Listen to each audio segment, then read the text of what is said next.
அனைவருக்கும் வணக்கம். ஒரு ஜாதகத்தில் தாலி கட்டுற வரைக்கும் ஒரு பெரிய பாதிப்பை வந்து சந்திப்பாங்க. அது கிரக அமைப்பு என்ன இருக்கும் அப்படின்னு வந்து பார்த்தோம்னா,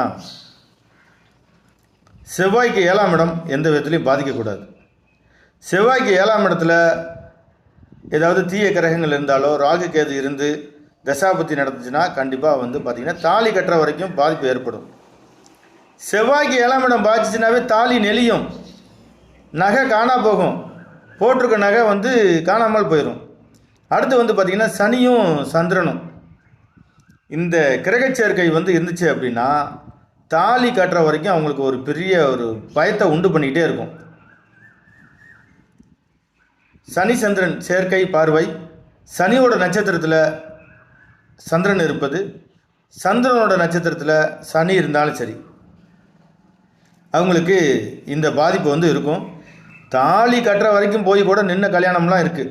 நிறைய கல்யாணத்தில் அந்த மாதிரி இருக்குது. நிச்சயதார்த்தம் வரைக்கும் போய் நின்ன கல்யாணம்லாம் இருக்குது. இந்த கிரக அமைப்பு வந்து ரொம்ப கவனமாக நம்ம வந்து கையாளணும்.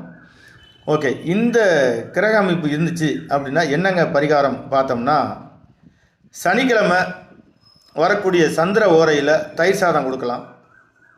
அப்படி இல்லை அப்படின்னா திங்கக்கிழமை வரக்கூடிய சனி ஓரையில் நீங்கள் வந்து தயிர் சாதம் யாருக்காவது தானம் பண்ணீங்க அப்படின்னா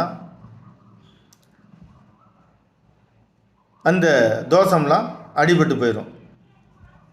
நன்றி, வணக்கம்.